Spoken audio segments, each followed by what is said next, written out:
ये काम तो तुझे करना ही पड़ेगा, क्योंकि तेरी वजह से वो दारोगा हम पर कड़ी नजर रखने लगा है। और सुना है वो तुझे पसंद भी करता है, इसलिए तुझ पर शक भी नहीं करेगा। मैं ये काम नहीं कर सकती ठाकुर साहब। काम कर, नहीं तो अपनी माँ और बहन को लेकर गांव से दफा हो जा। फालतू चीजों के लिए हमारे पास वक्त नहीं है। ऐसा जुल्म मत कीजिए ठाकुर साहब, उस घर से मेरे माँ का अतीत जुड़ा हुआ है।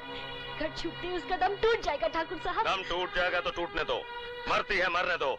हमने दुनिया का ठेका नहीं ले रखा। जसवंत कुलवंत, धक्के मार कर निकाल दो इसे यहाँ से। नहीं ठाकुर साहब, रहम कीजिए। अब दो ही रास्ते हैं तेरे सामने, कर सकती है तो कर, वरना उन नकली रिश्तों को भूलकर जा नौटंकी कर। कहिए ठाकुर साहब, मुझे कहाँ पहुँचानी होगी? हाँ, अब आई हो ना सीधे रास्ते पे। गांव के बाहर 10 नंबर पुल के नीचे पहुंचानी है।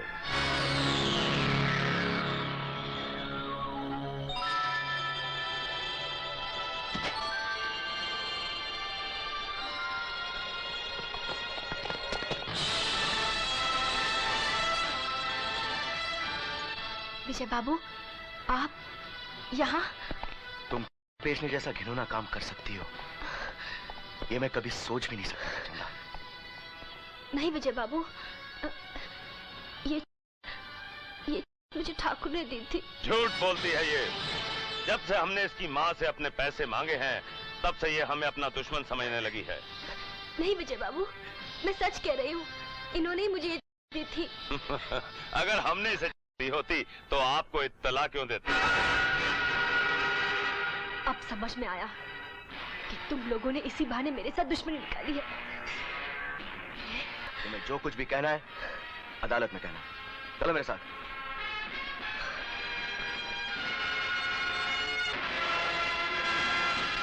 वाह भतीजे, क्या जाल बिछाया है तूने। माँ, चंदा बेटी। अरे अरे रुको, कहाँ जा रही हो? अरे चल हट, मुझे रोक दे, मैं तेरे साथ की माँ हूँ, पता नहीं? अरे चंदा बेटी। माँ, तू ये क्या कर रही है? माँ तू डर मत माँ, सब ठीक हो जाएगा। अरे हाँ ठीक हो जाएगा, छोटे ठाकुर माला को उठाकर ले गए हैं। क्या? हाँ, जल्दी चल बेटी।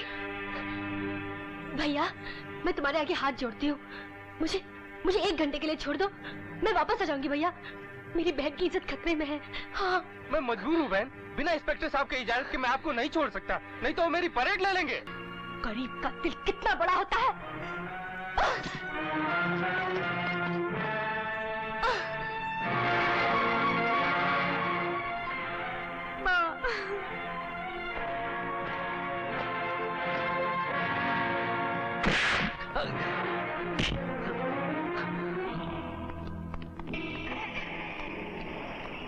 यार चलो।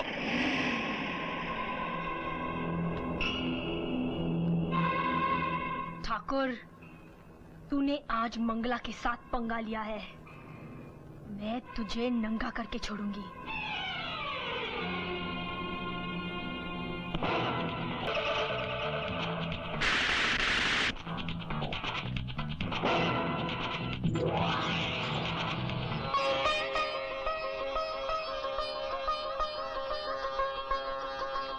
ये रुपए ठाकुर के कर्ज से मुक्त होने के लिए है। डाकू मंगला, डाकू मंगला, अरे सुनती हो? डाकू मंगला की जय, डाकू मंगला की जय, डाकू मंगला की जय, डाकू मंगला की जय। इंस्पेक्टर, ये रहे जमानत के कागजात, हमारे भतीजे को छोड़ दो।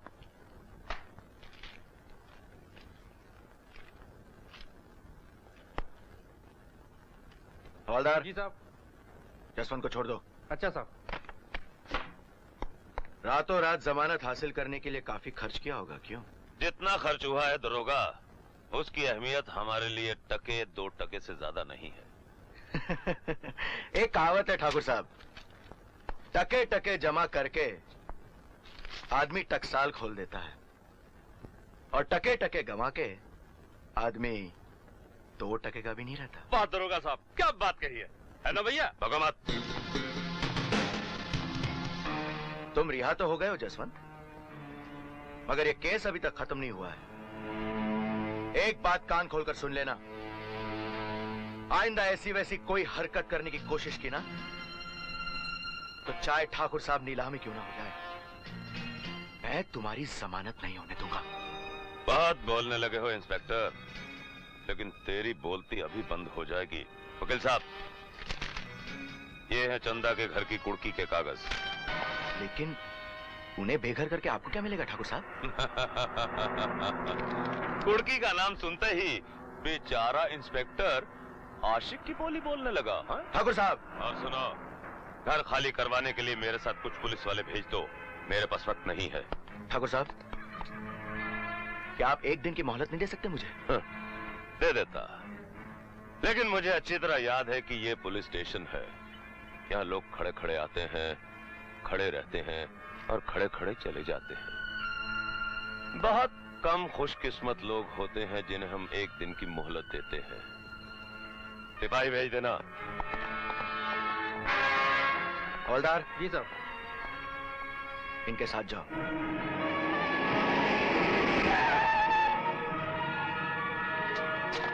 अरे बलवंत काका, यहाँ तो ताला लगा हुआ है। तो फिर देखते क्या हो, ताला तोड़ दो और सामान उठा के बाहर फेंक दो। ए, चलो। रुक जाओ। अगर किसी ने दरवाजे की कुंडी को भी हाथ लगाया तो मैं उसके लिए मौत का दरवाजा खोल दूंगी। मैं कोर्ट से ऑर्डर लेकर आया हूँ, मुझे कानूनन ये घर खाली करना पड़ेगा। तेरे मुंह से कानून का शब्द अच्छा नहीं लगता। ये ले तेरे रुपए और ब्याज, और मुझे इसकी रसीद दे।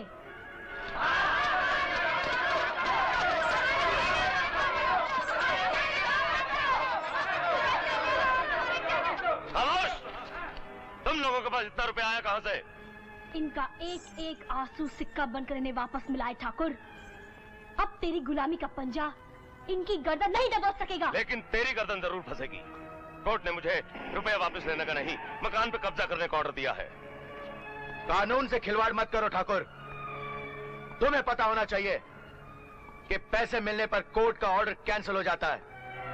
अपने मुनीम को बुलाओ, पैसे लो और रसीद दो। मुनीम को लेकर मैं आई हूँ। अरे चुप! ठाकुर साहब, क्या करूं मैं? अरे बलवंत भैया ने अभी अभी मौन व्रत रखा है, तू पैसे लो और सीधे दो। कौन?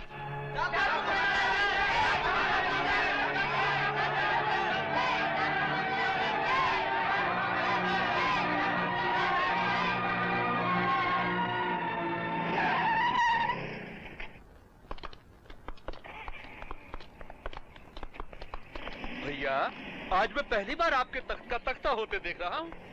हो सकता है कल गांव वाले हवेली के बाहर तख्ती लगा दे कि ठाकुरो गांव छोड़कर चले जाओ। बकवास बंद कर।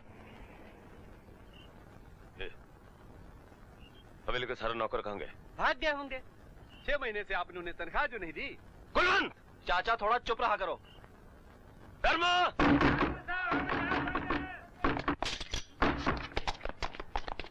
तुम लोगों को अंदर बंद किसने किया? डाकू मंगला ने। क्या?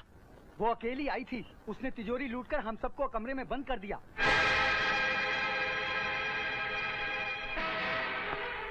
मंगला, अब बात समझ में आई कि गांव वाले तेरी जय जयकार क्यों कर रहे थे।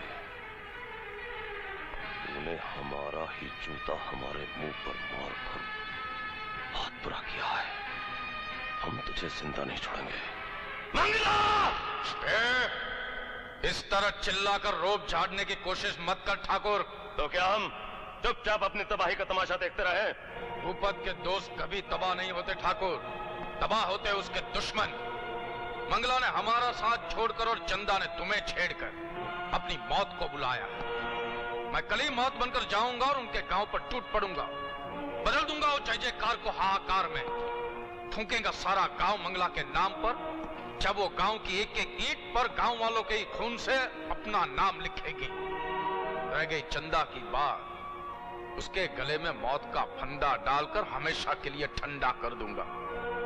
मगर मंगला है कहाँ भूपत, जो तुम उसे ऐसा करने पे मजबूर कर दोगे?